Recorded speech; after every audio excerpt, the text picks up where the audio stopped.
sectoral presentation made by myself on behalf of the team at the Ministry of Health and Wellness last Tuesday.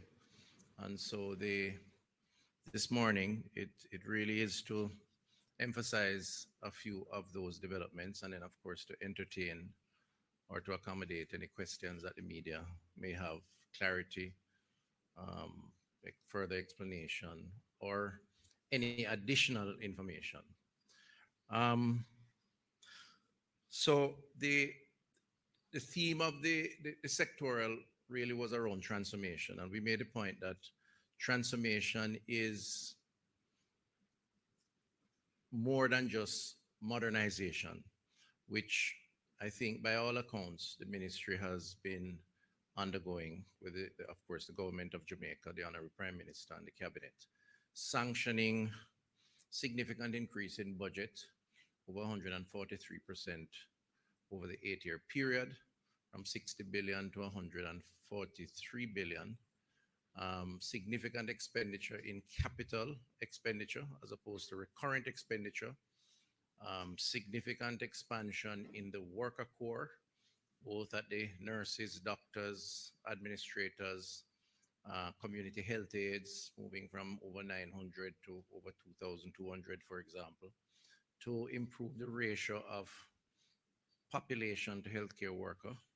Significant expenditure in health centers, expansion, renovation, over 9 billion over the 8-year period, and many taking place. Significant expenditure in hospitals for improvement in hospitals, as well as a number of programs that are or could be characterized as outreach to the population through direct engagement at the parish and community level. So, you know, one could argue about the effectiveness of these things. That is the cut and thrust of how policy debate takes place. We have no issues with that. What cannot be denied is that the government has demonstrated a fair bit of commitment, significant commitment to the need for healthcare to be resourced in many ways, and for that those resources ultimately to benefit the people on the ground. And I wanted just to run through a couple of the areas through a few slides that are here to kind of provide that evidence and then to say what else needs to be done, because the substance of the presentation was that now that we are here,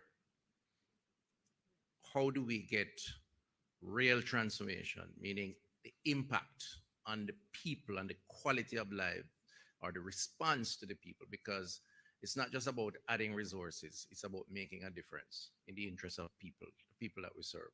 So I don't know who's changing the slides, but okay. So we have continued our mission of trying to provide data. And some people may think it's wasted paper. Most of it is electronic. We only printed less. I think we printed about 100 copies. So it's not a lot of paper printing, but it is all available on the website and can be electronically transmitted to mass audiences around. And essentially what that is for us is that people should know what is happening in much more finer detail than we can present in 1 hour. So we tabled those reports: performance highlights, population health status report, secondary care model as part of the changes that we're making to public health. Secondary care, of course, is hospital care. So what does it mean in terms of build out? What does it mean in terms of new doctors, nurses at the hospital level? Last year we tabled a primary care model, which is the health center level. And of course our vitals, which is our statistics around specific areas, and we focused on maternal mortality. And of course, all of this provides a lot of information. Next. The primary care reform was a highlight. We indicated that Cabinet approved, after much work by the team led by the Office of the CMO, a new primary healthcare model. And that essentially, very summarized format, divided health centers into community, district, and comprehensive or parish. So we are redefining what a health center represents in 3 categories. And each category will represent the type of services that are offered, the amount of doctors that are there, nurses, curative services, prevention services, public education services. And that again is an attempt at being more engaging at the community level, right sizing based on the needs in the community. So using the statistics basically to respond by reclassification of those health centers.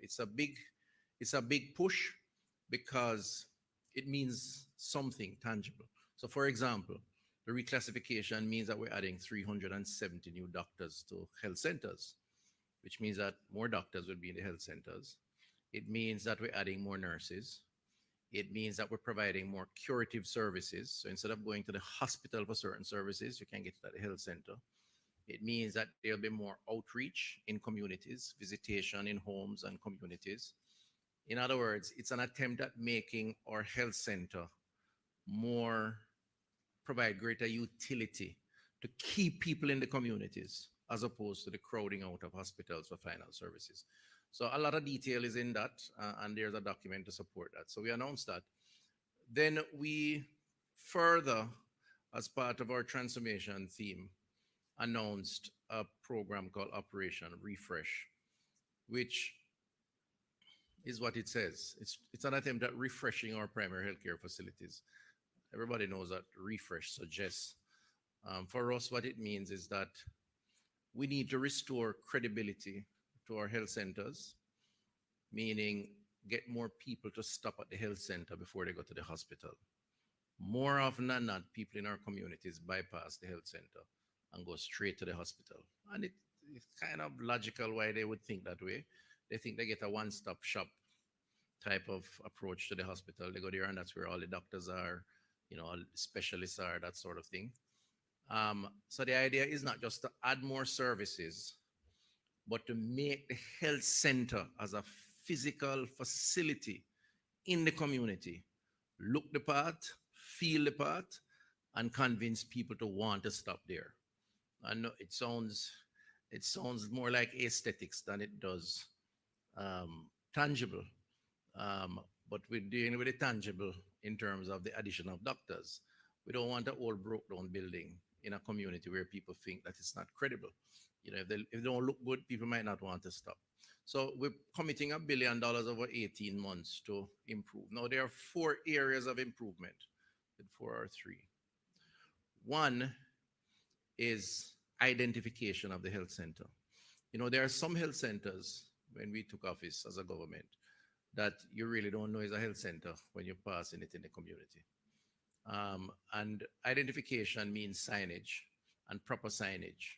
It means adding, well, the name, obviously, um, the services that it provides, the times that it provides those services are days of the week and times of the day. It means any additional useful information about the health center. So the health center becomes very, very recognizable. It also would, for us, in terms of identification, means a good paint job and a consistency of the look of the health center. So we are exploring color schemes that are in keeping with health facilities. So we're going to try and make our health centers look the same way, no matter where they are in the country, which community they're in. You notice that police stations look the same way. We don't want our health centers to look like police stations. We want them to look like health centers. So it may be a different look. It will be a different look, but you kind of will recognize it wherever it is.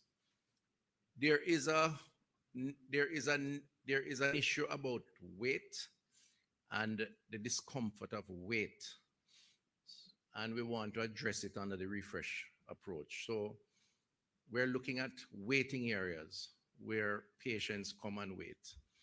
We cannot prevent wait, and that's something we need to get in the psychic of the people. We can optimize and lessen weight, and we need to always be working on that to get throughput improvements in throughput. But people have to wait. I mean, it's almost a feature of any health facility, whether here or in the developed world. Um, but we can improve the quality of weight. So what the mandate is for Operation Refresh is to look at all waiting areas and make sure that the improvements of weight, the quality of weight. So what does that mean? It means good, but it means a good seating for the people. It means using solar panels and air conditioning within the weight areas to create a cooler environment, and that is part of the mandate. It means clean bathroom facilities. So if you want to use a bathroom, you don't have to, and that to us is important. And maybe a little, flat screen TV to give some health education. So that's a mandate as part of that approach. And then there are some basic things that we want to improve for staff. So the community health aides in particular want to zero in on because they are expected to go out a lot and come back, and we want to make sure that when they come back in, they have a comfortable setting. But essentially, those are the guiding principles of how the resource will be spent. Now, there are some health centers that are already in a very good condition because we spent a lot of money. So it may not take much to put them in that position. There are others that it will take a little more. So the idea is to try and look at between 80 and 100 health centers across the country and spend anywhere from 5, 8, 10 million to 25 or 30, depending on what the needs are. The National Health Fund is driving that process. They are to put together a team to projectize and to manage it. And we want to go very quickly because we think it's part of the mindset change that is necessary for people to go to health centers. The second component of Operation Refresh is the community health aides and the role that they play in communities. When we started as an administration, we had just under 900 community health aides.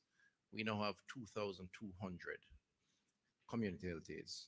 Community health aides are critical to primary health care because they are the first point of contact between the patient normally and the doctor or the nurse or the health service. They're like the extension officers in agriculture, rather. So what we want to do is a part of the compensation review was to redefine their job description. They do go out now as a routine into homes. We want to do a little more of that. We want to engage them a little more in communities. We want to get them to do a lot more in terms of health education, more in terms of some basic support. Give you an example for better understanding. So they may go with a tablet which has information. They may be able to check the blood pressure. If it's high, they can go on the tablet and pull out the things that says, what do you do in terms of high blood pressure? It may be, and we're exploring this, even possible for them to do through digital connection, a remote connection with a doctor from a home. So a geriatric patient, a stroke victim could have a kind of conversation between the location and the doctor's office using the technology. So we want the community health aid to be a pivotal point between the community and I'll be out there with them and the team, and you'll see more and hear more about that. So for us, Operation Refresh is intended to restore credibility or enhance the credibility of our health centers in keeping with the new primary healthcare model. And that includes the physical activity as it does the services that we offer. Next. Okay, so the other element of transformation that we are hoping to target this period is around training and retention. One of the biggest bottlenecks of the health system is retention of healthcare workers. We lose them very, very quickly as we train them. And indeed, it is affecting the quality of service. A lot of times when people wait, they may not know that some of that may be accounted, may be linked to not having enough nurses when they're inpatient in hospitals, not having enough people to tend to them, so they have to wait because people have to work overtime and there's shortages and so on. In fact, I will say that we're even impacted right now in at the minister's constituency, Chapelton Hospital, where we're offering a 24-hour service. Right now, we're going up to 10 for the essential services. It's not because we don't want to go 24, because we have a challenge with nurses. So it is having a real impact on the service level that we would like to offer. So we want to make a big dent on that. And so we came up with this scholarship and Development Fund, the Barry Wint Memorial Scholarship for 500 million a year for 5 years. It's a big investment, but we think it's one that's worth it because we're investing in our people. Because our position is that no matter how much or how many hospitals or health centers you build, no matter how you add services, if the people are not there to combine those services for a service to be provided to the patient, it's not going to happen. And so the idea is to offer these services, these scholarships for training in particular areas, which is listed on the screen, not just nursing and medicine, public health, medical technology, epidemiology, which is a statistician of public health. They gather all the data, health records management, hospital care management, information systems for health, pharmacy, dentistry, health economics, and more. Hopefully, what this will do is a couple of things. One, it will show the population that we need more than just doctors and nurses to run a hospital. We need the management, we need the people who fix the equipment, who fix the leaking pipes, who understand record keeping, who understand looking at data and managing that for better decision making. It will offer opportunities for those who can't afford to be able to study. They will be bonded, so there's a bonding agreement for them to come back into public health for a period. And it hopefully will begin to address some of the shortages in the system over time. Persons who are currently studying can apply for these scholarships, as well as persons going forward.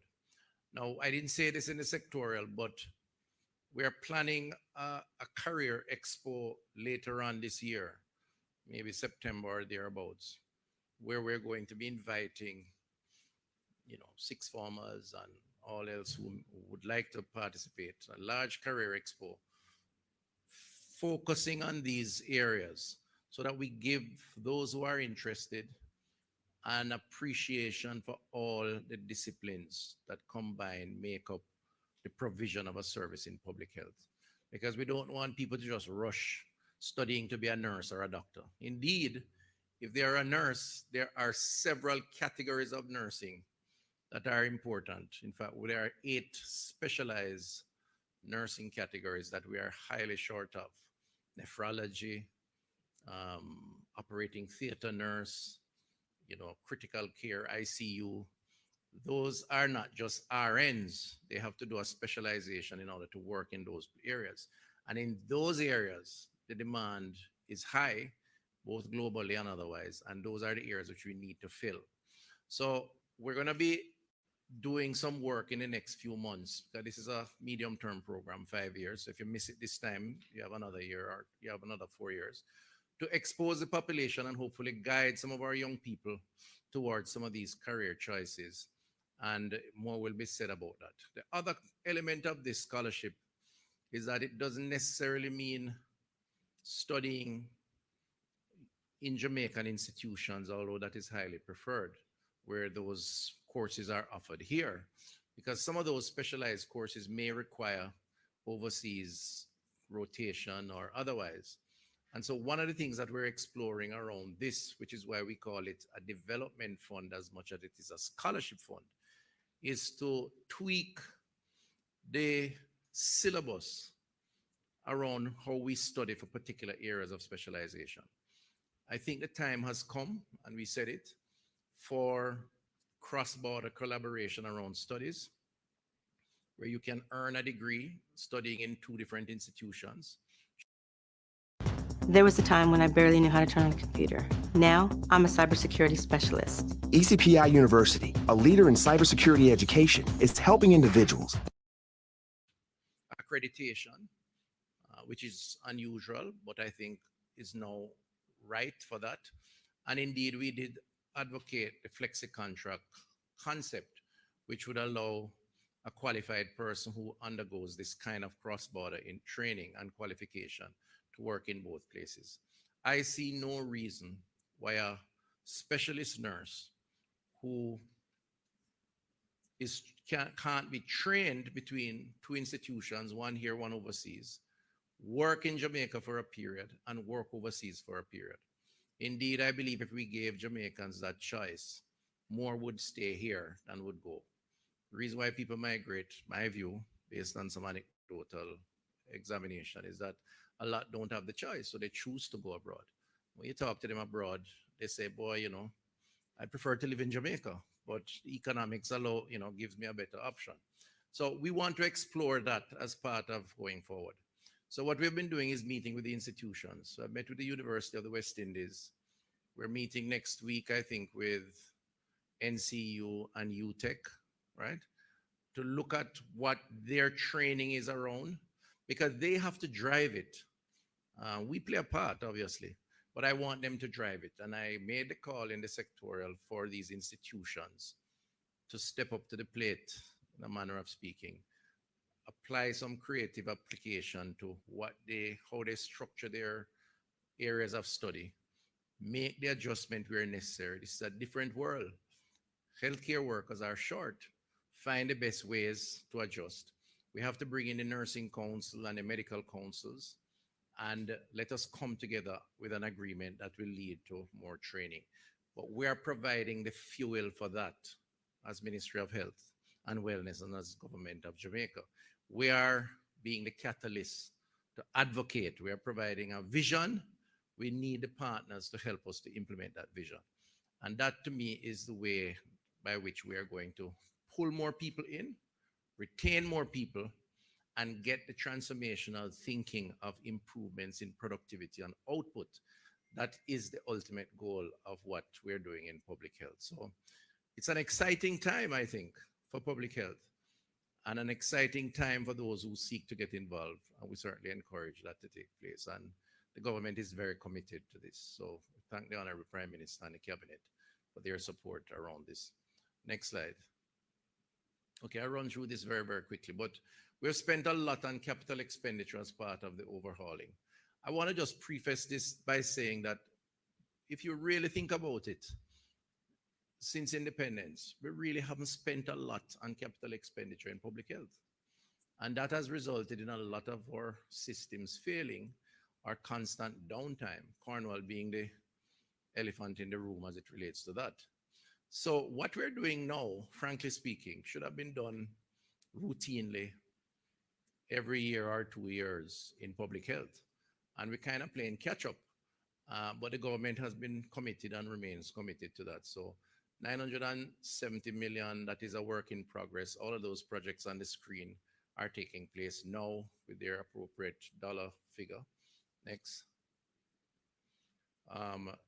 We are going to be announcing 3 large projects, or relatively large, over the next couple of months, 9.7 million US, 1.5 billion Jamaican. That has gone through the procurement process already. It's the IDB Health System Strengthening Program, GOJ. IDB providing 50 million US, the EU 10, the government of Jamaica, I think 87. So it's as much a government of Jamaica finance project as it is with our multilateral partner. And the next phase, having announced Spanish Town, which is now under construction, is the 3 major health centers in Old Harbour, Portmore, and the St. Diego Health Center.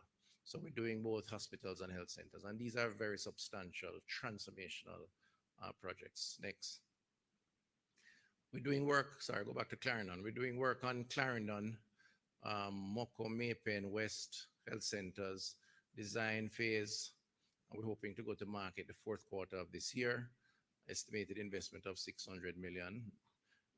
Go ahead, next. 21 hospitals receiving upgrades of different types. That picture there is the Western Child and Adolescent, which is, I'm going there tomorrow. They are now doing internals. So the 8 floors are up, the staff quarters are up, the frame anyway. The front section is up, and they are now doing the internals of the building, which we're excited about. Next. The Cornwall Regional Hospital continues to be a controversial point, and sometimes I think a distraction from all the good that we're doing.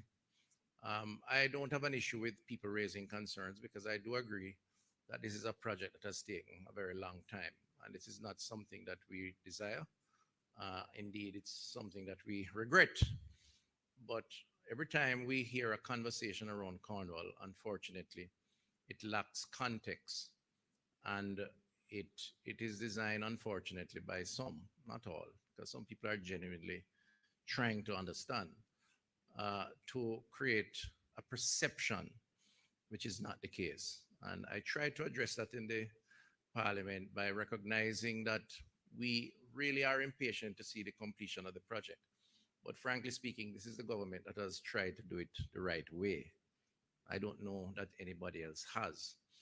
And when the history would have been written, maybe not now, and the context is placed on the table, you recognize that Cornwall Regional had an air quality issue probably a decade before it collapsed, and nobody did anything about it.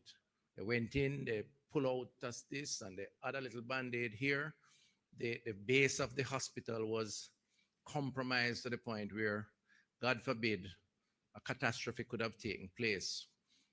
We had to reinsure or reinforce that. We had to take out the boiler system in the middle of the building. We had to um, deal with all the steel work that was protruding at various levels of the floors and so on. So what we have done is an entire stripping down of the hospital, the building, literally to nothing, taking out all the pipes, the electrical, the roof has to be changed, and I could go on and on.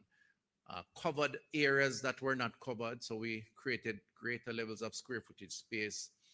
And we are now in the stages of essentially building a new hospital. And I'm not gonna not say it any other way, because that's what we're doing. The only remaining thing that will be there when we open Cornwall Regional is the 10 floors. This 10-story concrete structure will be the only consistent physical part of the building.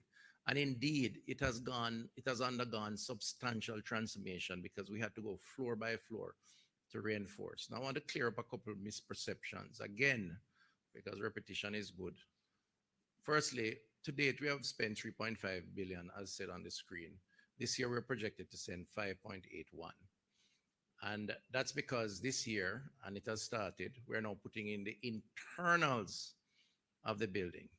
All the designs are complete. So this is how the operating theaters are going to look. We have 5 brand new operating theaters that are going in there, 5, right? This is how the waiting area will look, A&E will look, the wards will look, all of those designs. And we had to do new designs because there was a shell, there's nothing. It's just the building and the entire floor was empty.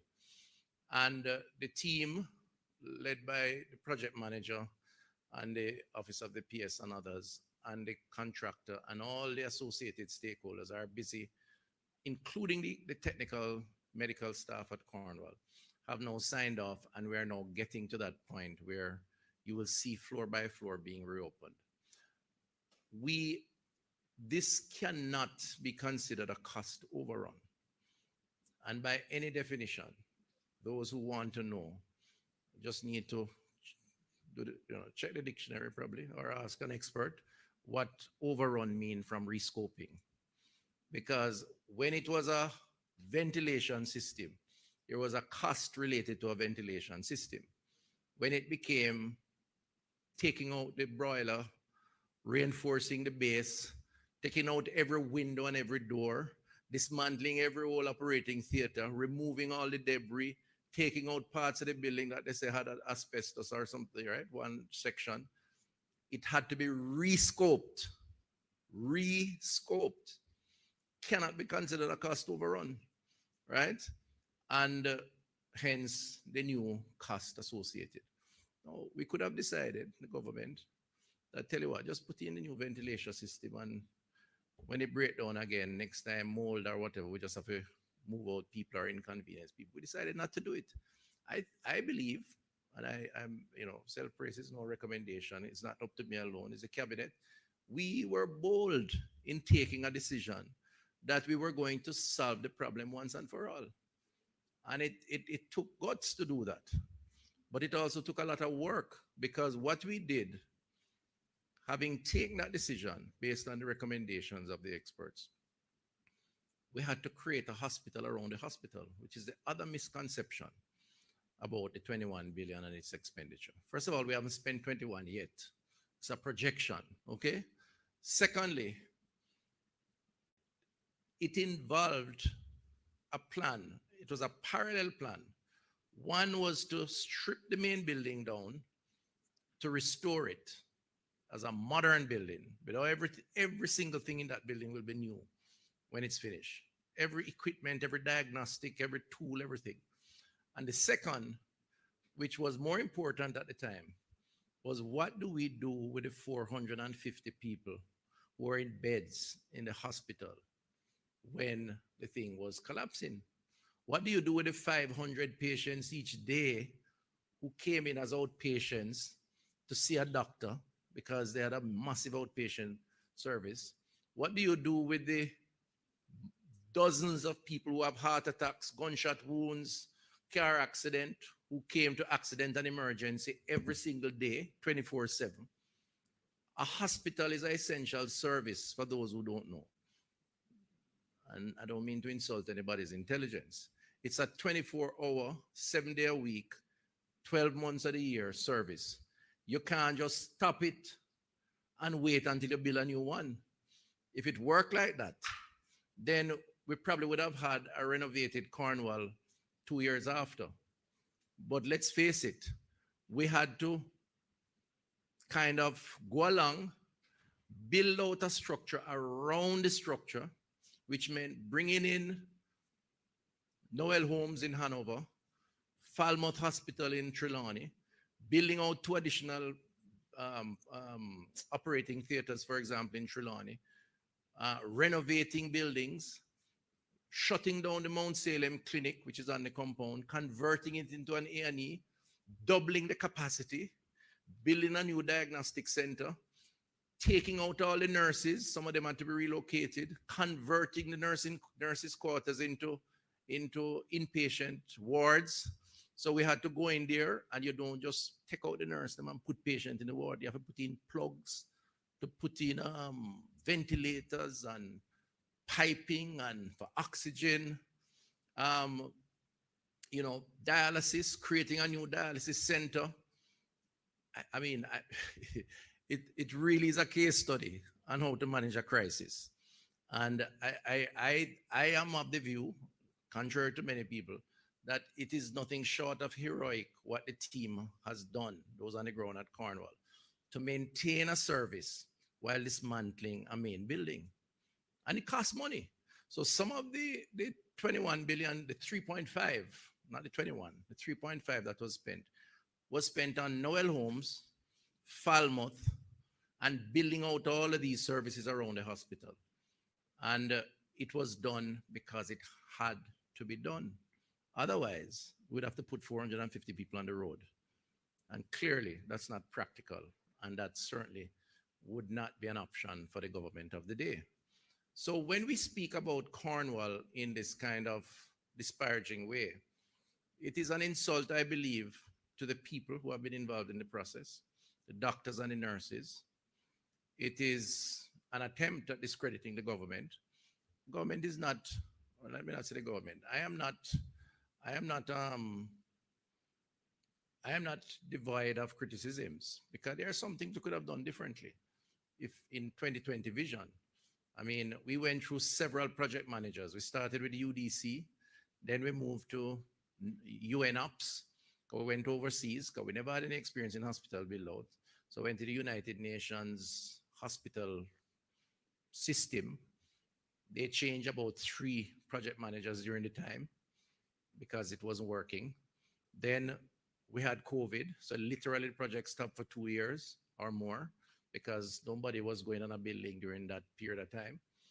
Then we had to wait and build out parts to move people in. So we had to keep people in the building that was limping and then move them out as we built out. It is a classic case of case management and around crisis, but it's also an example of what a position not to get into and why maintenance of our infrastructure is important, which is why every new infrastructure we're building now, we are including in that a maintenance schedule or a service level agreement that is going to require routine maintenance. So we never get back to the Cornwall regional debacle. But it is unfair to say that the team has not done their best under the circumstances. And I think it's unrealistic for those who make claims around expenditure to misunderstand, misinterpret, or create mischief that somehow the 21 billion, which is yet to be spent, is because of cost overruns. It is rescoping, and rightfully so. I see the minister waiting on me to sit down, so I'm passionate about this one. And you notice I haven't looked at the script, right? I kind of know it by heart now. So where are we going with Cornwall? This year, we're gonna see significant work on the internals, both that and Western Child. And the intention is to phase the reopening, which hopefully will mean occupation or reoccupation of the building over time. And yes, it will go into next year, but we're gonna do it right. In the meantime, there is no Jamaican or foreigner for that matter who goes to Cornwall Regional for a service who does not get that service because once it's offered there, emergency or otherwise. So we should make a distinction between the service provision and the main building. We haven't deprived anybody. People may have to wait, but we're not depriving anybody. And in the meantime, I'm going to ask the people of Western Jamaica and others who may be anxious to recognize that I don't know, and maybe I'm wrong, of any project in Jamaica and maybe in the Caribbean where you have an active hospital compound that sees thousands of people every week and two active construction sites on the same compound. We have a massive construction site for Cornwall.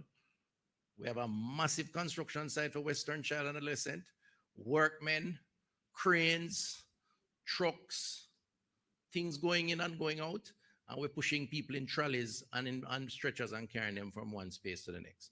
And we haven't really suffered any major fallout in terms of infection issues and so on. I'm telling you, the people on the ground should be seen as heroes as opposed to villains. And I'm not saying me, you can make me be the villain. I don't have a problem with that. I know what I have to do and we're pressing ahead. But the people there, you know, the community should be treating them in a special way because they put up with all of that. Noise pollution, dust pollution, all of those risks, and they have had to manage that. And I salute them, and I will continue to do so now and in the future. So, ladies and gentlemen, I think that may be it. There wasn't any other sliding, no? Yeah, but we don't, yeah, Western Child and so on, all of those are there. So I want to just conclude. I know KPH has been talked about. We're putting in place a project team for KPH because we worry about KPH suffering the same fate as Cornwall. It's a 240 plus year facility. And we're spending some money this year on KPH. But the cabinet has said we should explore the construction of a new KPH. It's not a short-term thing. Let me just state that clearly. Nobody should ask us next year if we're breaking ground next year. I want to just clarify that. It is the start of a process that may go on for a few years because to build a new KPH means managing patients while building a new hospital. So it has implications for land. So we're going to have to look at the land in and around here and how we access additional lands. It has implications for rescoping. So we're going to have to deal with that. But while we're doing that, KPH has major issues, electrical issues and so on. So this year we're spending 300 million. It will not stop us ensuring that the services will continue. And that's very important. Thank you very much. Minister, do not escape as yet. I want you to clarify firstly that you're not building a new Kingston public hospital. You're building a hospital to replace the Kingston Public Hospital. I'm sorry, I had to. Okay. There was conversation that where are we going to find land in New Kingston to build a hospital? In New Kingston? I didn't say anything about New Kingston. Okay. So I want you to be very clear. Okay, yeah. No, it's not a New Kingston endeavor. It has to be in and around the same vicinity where KPH is. But it has implications for land provisions and so on. All right, Naomi, before Minister escapes, I know that he has an engagement in Spanish Town. I think we're building that new hospital. Right. We're adding to the Spanish yeah, Town Hospital. I would love for you to open the floor to members of the media who may wish to engage him with questions. Thank you so much, ministers, and good morning. I'm sure that later on we'll also have an update on the construction of the new Spanish Town Hospital as well. Many of us were born there, right? So I do have a few questions online as well, and we do have our media representatives here with us at the banquet hall. Good morning to you. May I just take the liberty then to start off with one from IRA FM, who's actually not here. And Minister, they've asked about the heat. So the question is, reports are that children are fainting due to extreme heat. Has the ministry seen an influx of persons presenting at health facilities with heat or stress-related issues? And are the facilities able to meet demands with the summer set to begin? What will the ministry do to inform citizens about heat-related illnesses, prevention, and treatment? Right. So the CMO is here, but I believe I would have been notified if there were any unusual um, um, demands on the system as it relates to heat-related issues. I have not been. I don't know. So we haven't seen or heard of any of that. But we do take note that the heat is an issue and will become an issue. And normally we would issue an advisory. We did. So an advisory is out. I haven't seen it as yet. But there are basic things that you do. I was talking to some students yesterday, telling them that they need to avoid direct exposure to the sun as best as possible and critically rehydrate. Drink and rehydrate with water, not with sugary drink. And that is a kind of standard response. Thank you, Minister. Let me go to Ms. Small from the Gleaner. Good morning, ministers. Sashana Small from the Gleaner. Minister, what is the ministry's position on the AstraZeneca vaccine? Is it still being administered? Right. So we anticipated that question. And as a result, I'm going to ask the CMO to take the mic and to give her clinical response. I can give a policy response after. CMO. Oh.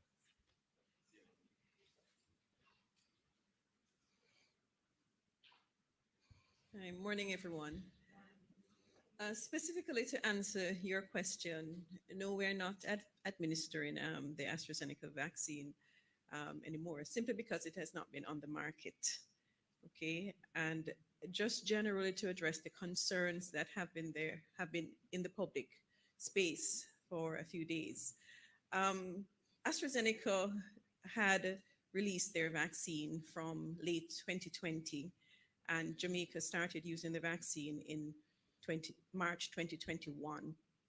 The vaccine had gone through various studies and had proven to be highly effective vaccine, specifically in terms of reducing serious illnesses as well as reducing death.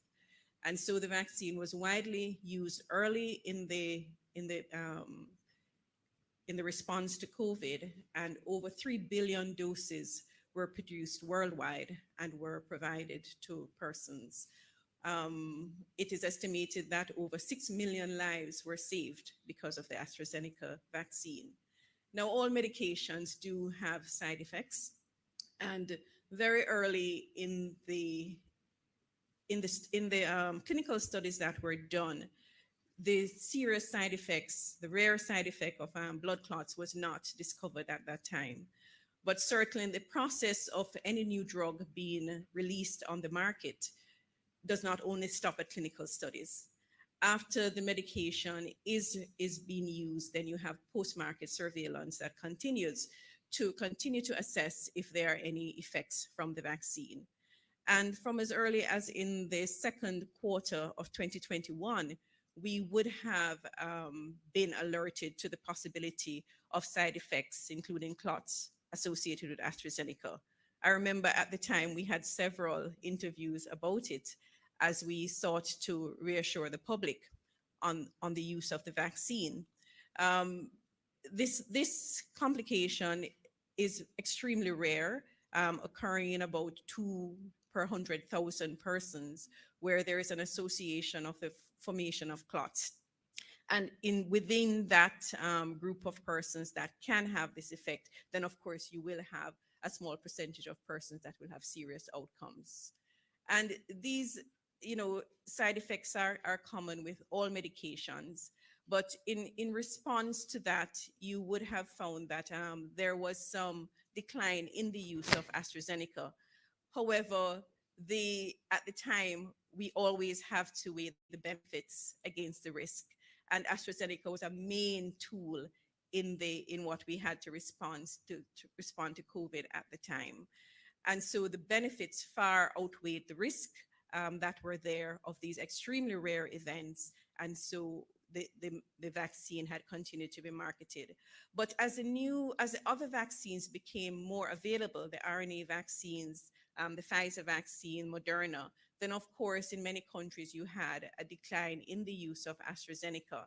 And also in continuing the manufacture of vaccines, you would have found that the other vaccine manufacturers had developed new vaccines against the new variants that were coming on, and AstraZeneca did not. It's simply a matter that the technology that was used for the production of AstraZeneca does not lend itself to so much manipulation, which is the viral vector technology. But the other manufacturers would have moved ahead with producing new vaccines. And of course, as those became more available, there was even further decline in the use of AstraZeneca. And so therefore the production, the manufacture and supply of AstraZeneca decreased, and it had stopped being produced. The UK Vaxzevria, they stopped producing that in 2022, and the Covishield was stopped being produced by Serum Institute of India in December 2022 as well. So, sorry, 2021. Okay, the vaccines, they had stopped producing them. So there was demand, the demand had decreased substantially.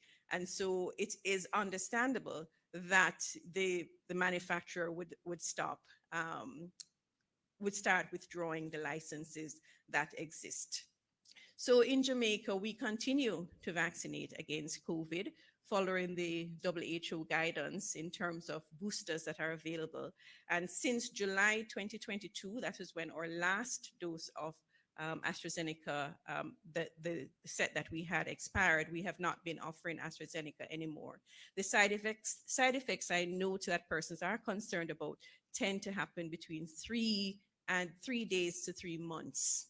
So some persons are wondering, if I had received AstraZeneca then in 2021 and early 2022, am I still going to have this possibility of these side effects? And the answer is no. The likelihood of developing those side effects, 3 days to 3 months. Okay, so I know that's something that persons are worried about. And as I said, the ministry still continues to collect information on persons who think they may have suffered side effects, and we investigate them to see if they are in fact related to the vaccine. So can I summarize? Because I think the clinical perspective requires clarity sometimes on what is most concerning to people.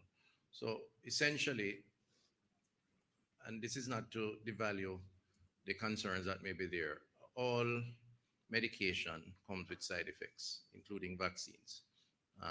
You only need to watch those commercials on American TV when they introduce drugs, and then they start to talk fast and tell you all the side effects that are there, right? 100 different side effects. We only use vaccines in Jamaica as a policy that was subjected to very stringent validation. In fact, there were debates at times that we should embrace vaccines, whether from other jurisdictions, some of them friendly jurisdictions, Cuba, for example, even China initially, that were not approved by the WHO's validation committee, and we never did.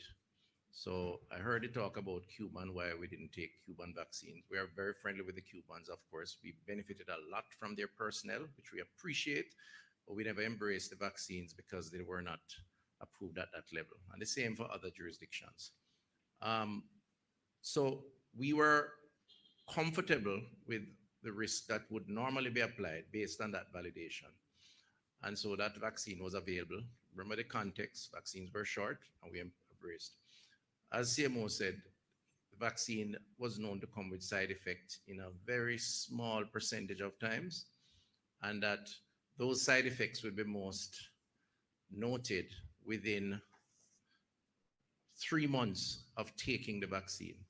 And I'm looking here on the report, which CMO may not have mentioned, that there are no reports to date of any cases in Jamaica of persons, Jamaicans, suffering that side effect, that rare side effect involving the AstraZeneca. So we have clinically on record no report of. And those who would have taken would be highly unlikely, if not impossible, to have that side effect now, years after taking the vaccine, and we no longer are distributing the vaccine. So I think that's clear. I believe too that when AstraZeneca sent out the notification, it was a notification to discontinue production.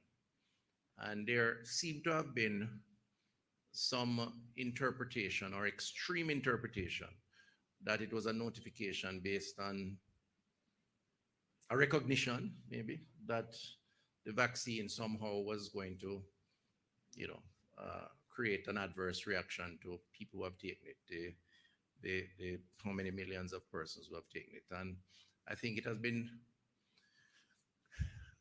the dialogue around it in the country, and unfortunately, some have sort of exaggerated it. We do have an environment now where the anti-vax movement is big, an environment where the political climate is somewhat toxic. And so sometimes we got interpretations around this that created an extreme view. And I think it's unfortunate because it's not our intention to make the public panic around these issues. But I believe we'll continue to monitor it, and the CMO will be the lead spokesperson on that because it is a major clinical matter. Thank you. Thank you. Thank you very much, Minister. Naomi, do we have another question?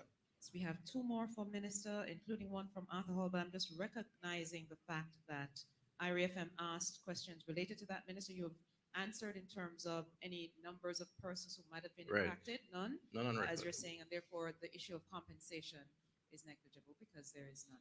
Arthur, you still have your question? All right, well, okay. There is one question that came in from Ms. Maitland, who is normally here from TVJ, not here today.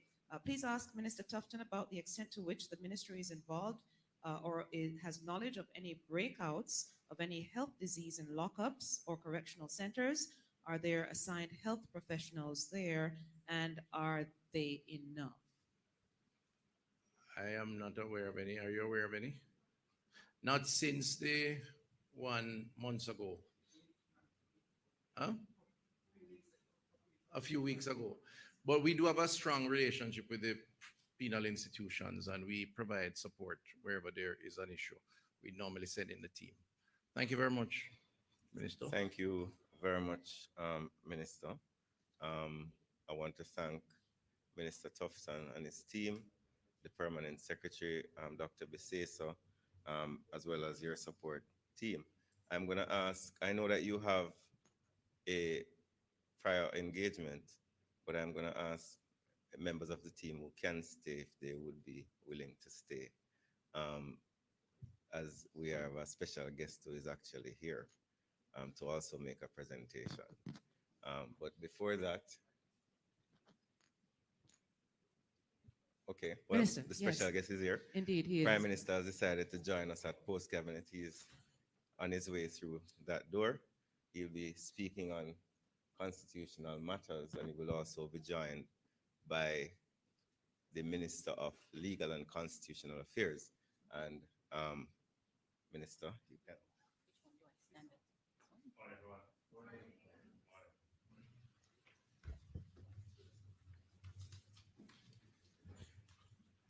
I thought I would just stop by for a few minutes. I have a 10 o'clock appointment. But having regard to matters that seem to have captured extensively the public's attention, which it rightfully should, the matter of constitutional reform and Jamaica becoming a republic, and the opposition indicating that they will not sign the CRC report. I believe it is important for me to even make a few statements on the matter.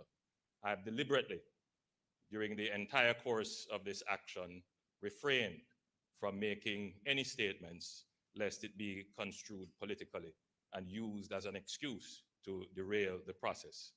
But I believe that there should be some context added to the public conversation. It is not so long ago that Jamaica entered into celebrations for its 60th year of independence. Coming out of this, there were many calls for Jamaica to proceed on the path of becoming a republic. Calls made by prominent members of the opposition as well as other prominent members of the society. As Prime Minister, at the time of Jamaica's celebration of its 60th year, it found favor with my own thinking that this should be the case. We contemplated the work that was already undertaken some 25 or 26 years ago, very detailed, extensive work, but by the passage of time, dated. There might be a different point of view, a different perspective with the current generations. And therefore, we thought it best to put in place a review committee. We named the committee. You will recall as well that the leader of the opposition took a different view. His view was that the work of the committee was sufficient. We could have proceeded on it without, that is the parliamentary committee that worked before, without putting in place a new committee to review. That was the view. We considered his perspective and thought that so much has changed since the work that was done by the parliamentary committee over 25 years ago, that it really should be refreshed. New perspectives ought to be brought in, and therefore we put together the review committee. You will also recall that he declined to name the members to the review commission. Declined and delayed for several months. We ended up having a meeting under the auspices of the Vale Royal talks. I thought those were good meetings, and we came to an understanding that the process would be a phased process, that we would move on the matters on which we agreed, which would be the Jamaica becoming a republic, and the other matters that were a little bit more complex, on which consensus ought to be fully realized, that those would come in the second phase of the process.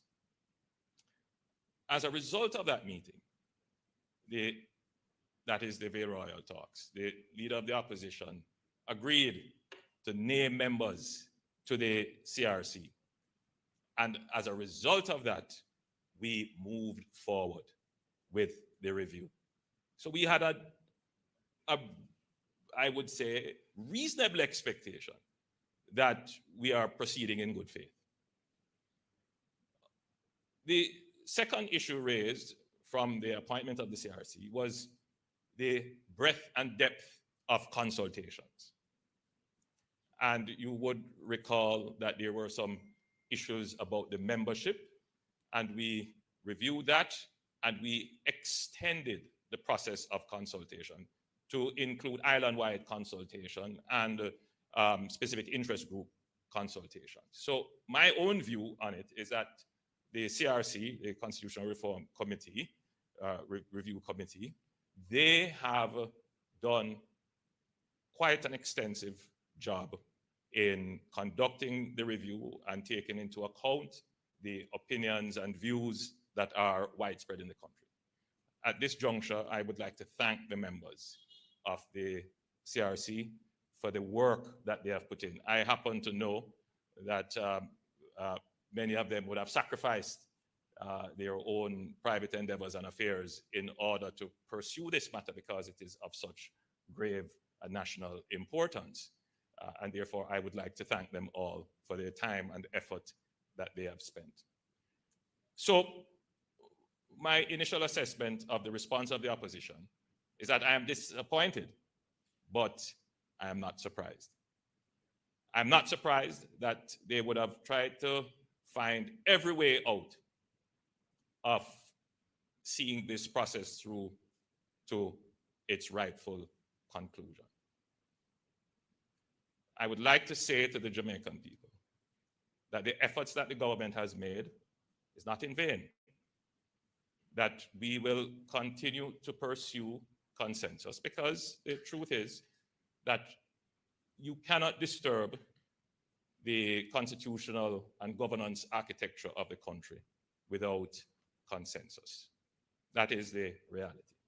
And consensus takes time and it takes effort. So I speak to you today as Prime Minister of the country, not as leader of a political party seeking power, but as someone who is genuinely interested in the advance of our country. And so I want to assure Jamaicans that the process continues. We are in a certain season described by others as silly. I tend to sometimes agree. But we will get over it, and Jamaica will evolve into its rightful form, constitutionally, governance, in terms of our economic independence and socially. The journey continues. Thank you, ladies and gentlemen.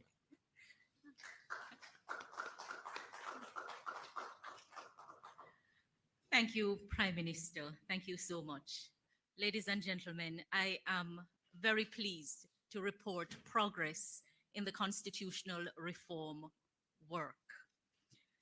We have been navigating very choppy seas and shark-infested waters, but we have managed to stay afloat, and the journey continues. We are keeping in clear view the sight of shore. We know that there are other parts of the sea that remain choppy and even shark-infested. We have improved our skills along the way, and we are continuing with the work. As the Prime Minister indicated, at all times we proceeded on the understanding that we are phasing the reforms. The process is a complex process. It is a difficult process, and it is one that we have not done since we attained independence and since the Independence Constitution came into being. The quarrel over the approach, I believe, is essentially a quarrel over who gets to lead. And that, ladies and gentlemen, is a matter that is answered after general elections. Who lead a government is determined by the results of the general elections. And we must exercise leadership once we have been entrusted with it. We can't place a government into a lame duck position halfway into the term or even a year and a half out. We must use all of the time to make progress on all of the pressing matters. There is a process that we must get through in order to achieve the results. It doesn't matter how much we talk about constitutional reform, unless and until we get a bill in the Parliament to propose the changes, we will not achieve them. It is, ladies and gentlemen, a legislative process, and the role of the legislature is a constitutionally assigned role. The Parliament is empowered to pass laws for peace, order, and good government. We only get to the people for their approval after the Parliament has passed the bill. And you do know that we have a representative democracy as opposed to a direct democracy, where the people put their representatives into the legislature, who then pass the laws. So I think it is important, in light of the quarrel that has broken out, to remind of the process. The Prime Minister alluded to it. At every stage, the government has indicated publicly what we were embarking on, through exchanges with the opposition and through statements in the Parliament, and also statements to the press and in engagement with the people. So I'd just like to take you back to what was made public when I wrote to the leader of the opposition in May, at the end of May 2022, advising him of the government's intention to establish the Constitutional Reform Committee to, as we move to implement the recommendations to give effect to the Republic of Jamaica. The leader of the opposition responded by letter dated June 3, confirming that the opposition would participate in the deliberations of the process. He stated some initial concerns, and in particular, he indicated that the anticipation of the country becoming a republic in the Jubilee year would require the process to move with haste. He also mentioned what the Prime Minister had indicated to the monarch's representative when he came on during our 60th anniversary of independence. The leader of the opposition then said he felt strongly that the commencement of the process cannot be delayed by shunting the matter to be again deliberated by another committee. He mentioned the matter of the CCJ, which he said he did not wish to be enmeshed in another process of deliberation. And he also indicated that in respect of our proposal to review the Charter of Fundamental Rights and Freedom, the opposition was not persuaded that now is the time to embark on a review, as they saw no compelling reason to do so. So I am left with some uncertainty as to what the opposition is saying about time and process, because in one breath, their position is that we must go right ahead with the changes. And in another breath, he's saying not so fast. You may recall that the initial timelines set out for taking a bill into Parliament was after 3 months deliberation. And the reason for that was because we took into account the comments made by the leader of the opposition that we should move with the process as expeditiously as possible. But as the Prime Minister indicated, whatever you do it for less at Harbor Freight.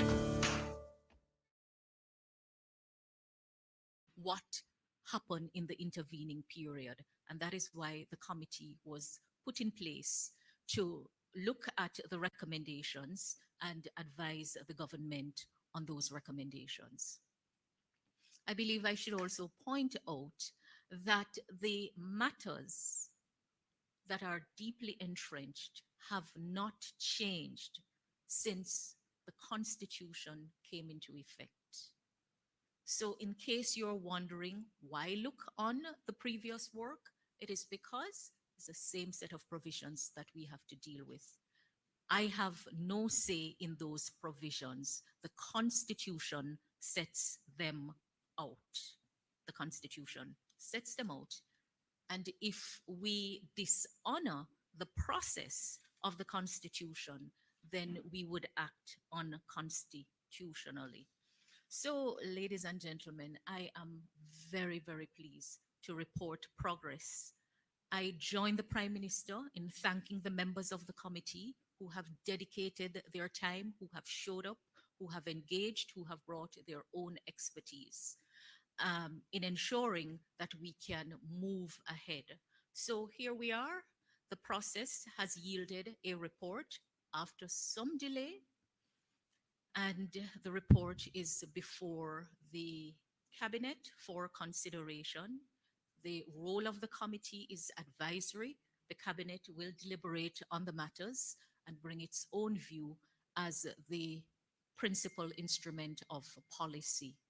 The timelines that are expected to flow after this, after the cabinet's deliberation on the report, is for the report to be made public, tabled in the Parliament, and that the bill will be prepared and the bill will be sent to a joint select committee of the Parliament in the period between its tabling and the commencement of the debate, because the Constitution requires that 3 months elapse between the tabling and the commencement of the debate.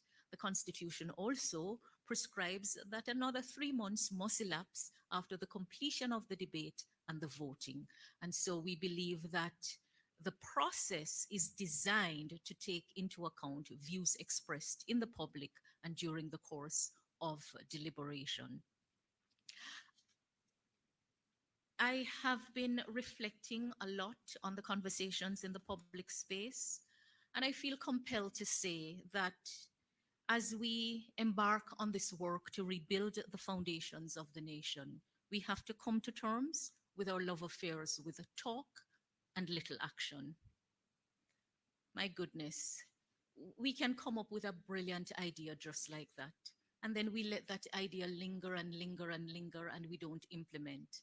And somehow part of our culture seems content without talking, without implementation. And as I listened to the various discourses in the media, I thought to myself, it's almost like a self-fulfilling prophecy. Just as we are to get to implementation, we want to halt the process because we have not spoken enough on it. Ladies and gentlemen, it doesn't matter how good our ideas are. If we can't implement them to benefit from the results, it will be of no use to us. So the Prime Minister has indicated that he clearly understands that the process requires consensus, the process requires the nation coming together, and that the point that we are in the life of the Parliament makes it more challenging. But you know, Jamaicans say the hotter the battle, the sweeter the victory. Just imagine how we will celebrate after we have emerged from all of this chaos, knowing that there is general agreement that if anything that time has come for is to say goodbye to the monarch as our head of state, and thereafter deal with the other matters that flow. The government is very clear that a determination has to be made on the final court, but we're saying we are moving in phases. I understand the concerns of the opposition because the truth is that there has been so much talk about constitutional reform and very little action taken to implement what we have agreed on. So I can understand the fear. But Prime Minister Holness has taken the bold step to ensure that the work is approached in a focused way without distraction that happens on a day-to-day basis with the many other matters that a government must contend with. And if you are to be honest with yourself, I mean, constitutional reform doesn't really ignite the passion of many until the matter becomes contentious. It is a technical area.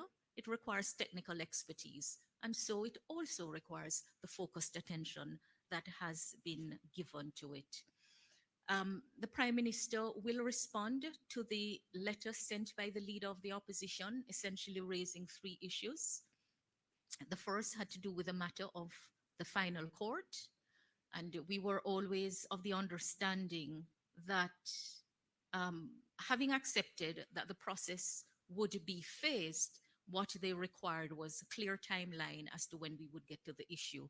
And we said then and say again that the intention always was to get the bill in to deal with the abolition of the monarchy as the form of government and then begin the work on the final court.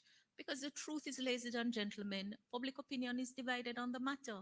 And I tell you, just when we thought we were getting closer, there came that famous decision where people are saying, hold on there, not so fast.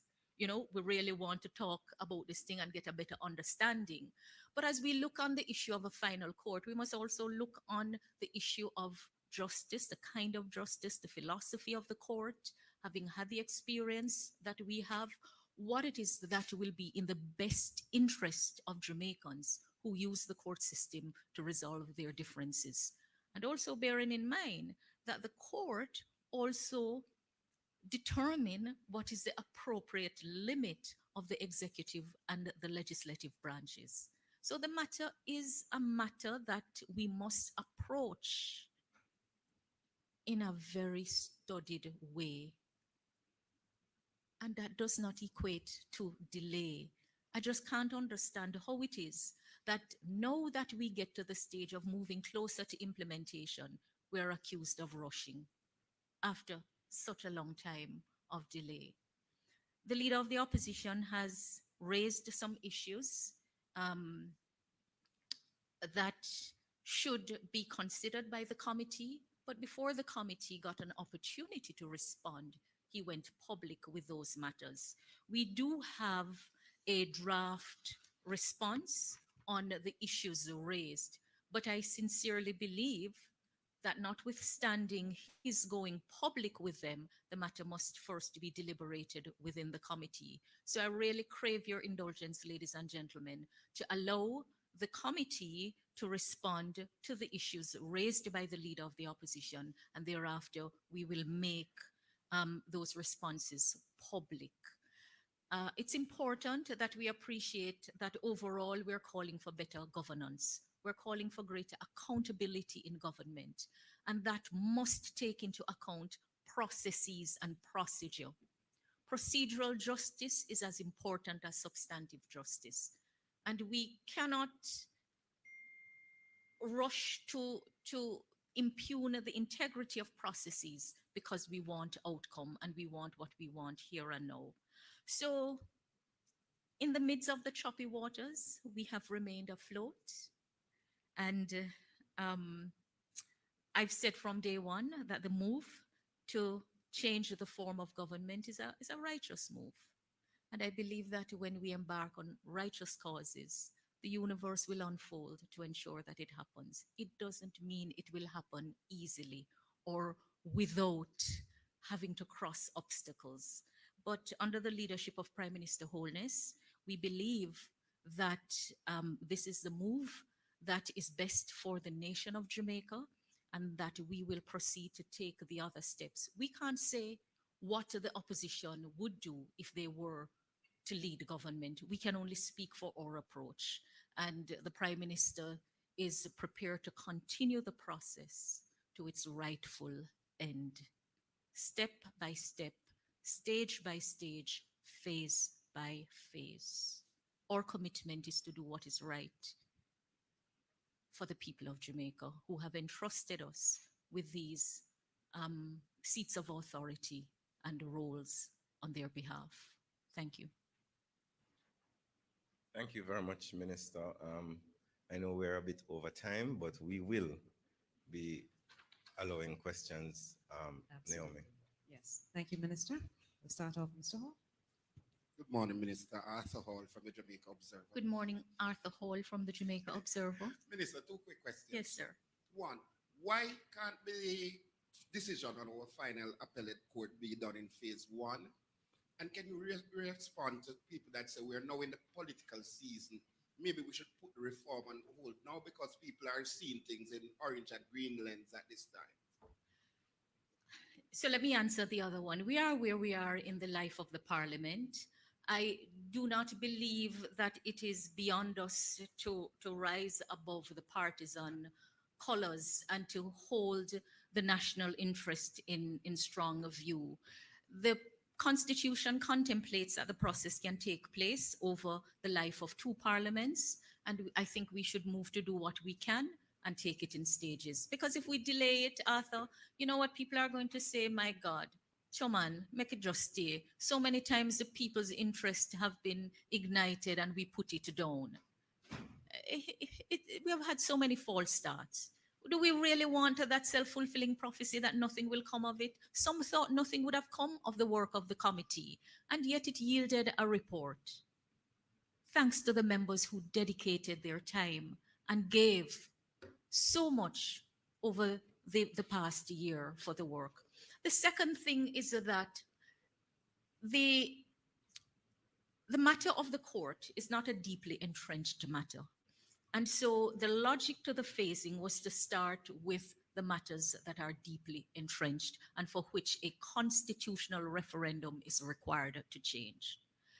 Arthur, do not underestimate the absence of consensus at this time and the critical importance of ensuring that when we move with a change, by and large, it is what the majority of Jamaicans are saying, because we're always going to have the minority view on matters.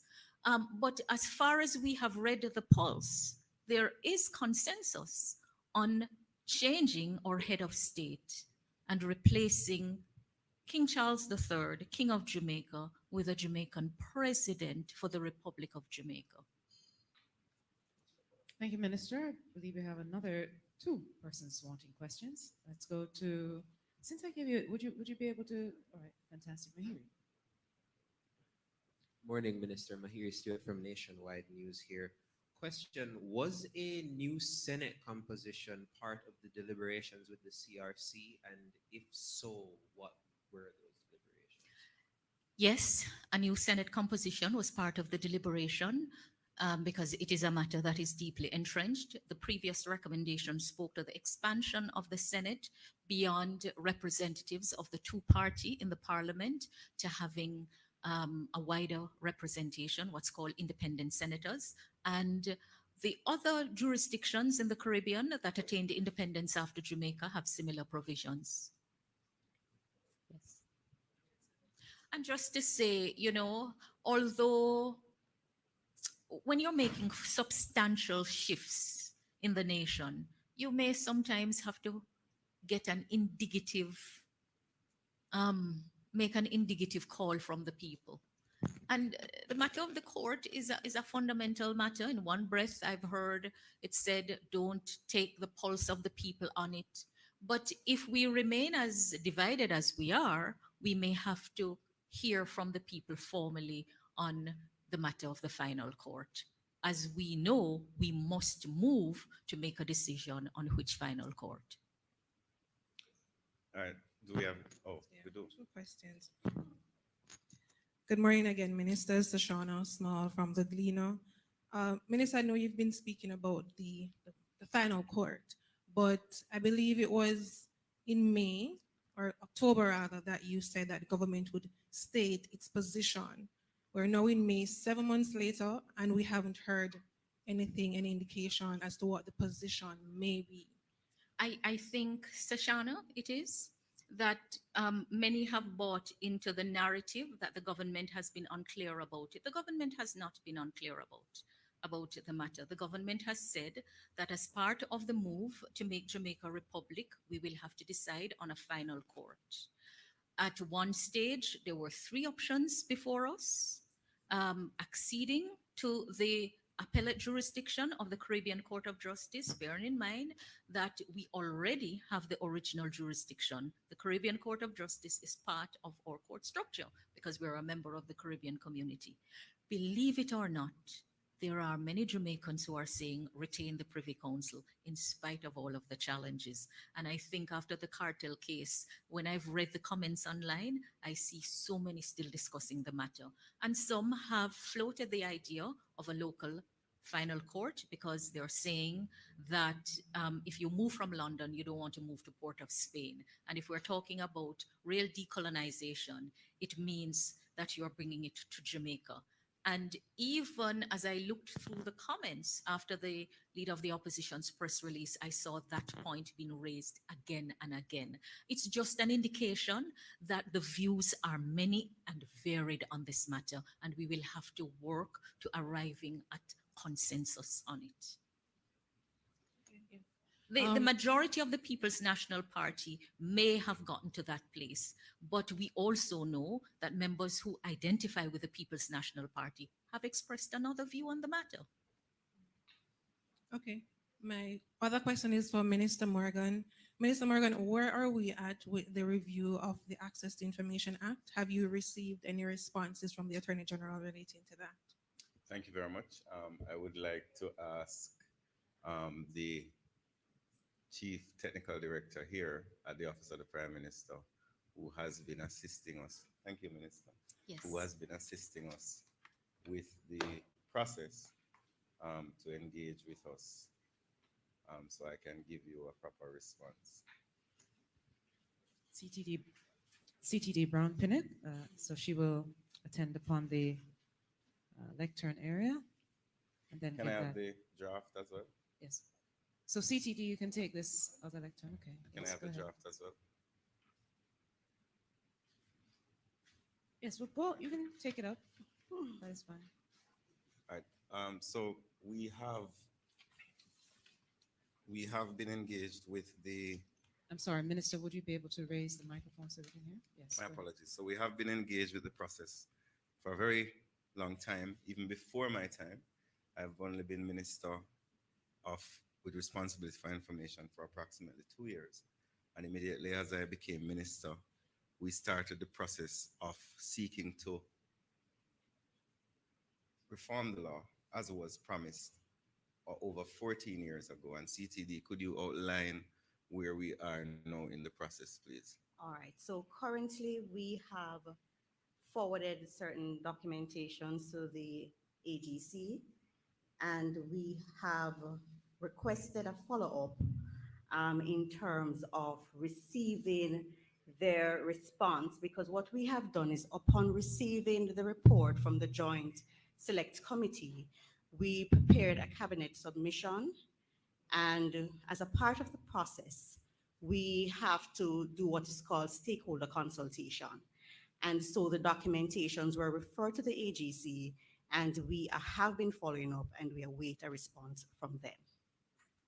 I think it is important for me to also outline that in 2023, we did bring a submission to cabinet regarding the issue of the Joint Select Committee and asking cabinet to give us permission for the issuing of drafting instructions to the Chief Parliamentary Council, which will be the drafting of a new bill. But we have to go through the Attorney General's Department as part of the process, as they are the legal advisors to the government. So I cannot, as minister who has responsibility for policy, circumvent that step. The matter has been put on the agenda of the cabinet as urgent. I will be going back to cabinet on the matter again to seek further intervention of cabinet on the matter. Thank you. Thank you, CTD. Thank you, Minister. I don't think there are any other questions, but we also thank, I believe there was an editorial on the matter. So clearly, they've been apprised of the fact that the government continues to work. This is the second time that I am giving a very detailed outline of the process, and I think the public would benefit greatly if that outline could be amplified by our friends as they report on the matter. Thank you very much, Naomi. Thank you so much, and I Minister. want to thank you all for, if there are no other questions. No, no other questions. Thank you all for joining us today for a marathon post-cabinet press briefing. I'd like to thank Minister Marlene Malawu-Fort, Minister of Legal and Constitutional Affairs, as well as her team from that ministry. Previously, the Prime Minister was here with us, speaking on important constitutional matters. And earlier, we had Dr. Tufton, who gave us a very comprehensive outline of some of the initiatives, plans, and programs for the Ministry of Health and Wellness. Thank you to our viewers and our listeners. I understand that several radio stations took aspects of this post-cabinet live, as well as persons on our social media platforms, as well as our team here from the GIS and PBCJ, and the media as well, and the public. Thank you very much for tuning in. Until next time, 9 a.m. sharp, this has been Post-Cabinet Press Briefing. Have a safe and wonderful day.